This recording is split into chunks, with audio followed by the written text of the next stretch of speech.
আসসালামু আলাইকুম এভরিওয়ান। খুব দ্রুত ওজন কমানোর একটি কার্যকরী টিপস শেয়ার করছি আপনাদের সাথে। আর ব্রেকফাস্ট ও লাঞ্চে কি খেলাম সেটাই শেয়ার করছি।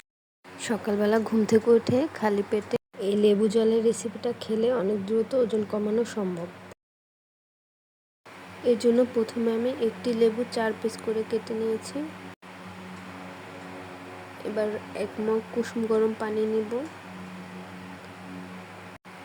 এরপরে লেবুর রস ভালো করে চিপে দিয়ে দিলাম।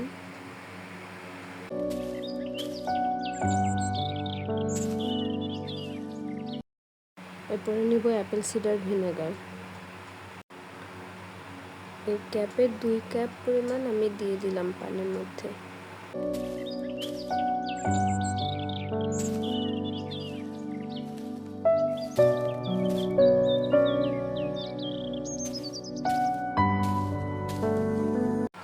ব্যাস রেডি আমার পানীয়টা।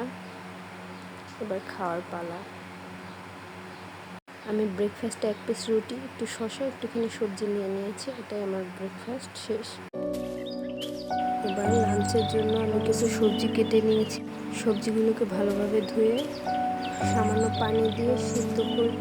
এর জন্য স্বাদ মতো লবণ, হলুদ গুঁড়ো, দুটো কাঁচা মরিচ দিয়ে দিয়েছি। ডায়েট মানেই যে না খেয়ে থাকতে হবে এমন না। ডায়েট করলে সুষম খাবার খেতে হবে।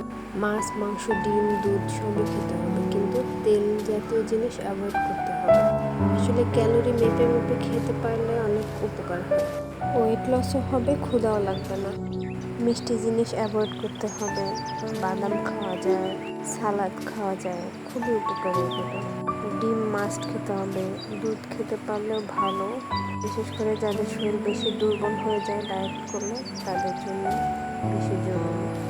সবজিটা হয়ে গিয়ে এবার একটা কড়াইয়ে সামান্য তেল, গোটা জিরা, পেঁয়াজ কুচি, রসুন কুচি, একটা শুকনো মরিচ দিয়ে এটাকে ভালোভাবে নেড়ে চেড়ে বানিয়ে দিতে হবে। যা বলছিলাম, সুষম খাবার খাওয়ার পাশাপাশি প্রতিদিন 1 ঘন্টা বা 8 ঘন্টা যেভাবে পারেন ব্যায়াম করা খুবই জরুরি।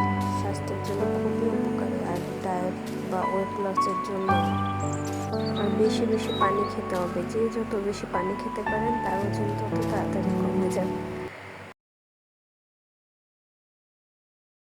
সপ্তাহে 1 বার চিট ডে নিতে পারেন। কিছু খেতে মন চাইলে খেয়ে নিয়ে পরে আবার এক্সারসাইজ করে সেটা পুষিয়ে নিলেন আর কি। সবজিটা বাগার দিয়ে নিলাম। আমি এখানে 4 ধরনের সবজি নিয়েছিলাম: গাজর, পেঁপে, লাউ, ক্যাপসিকাম।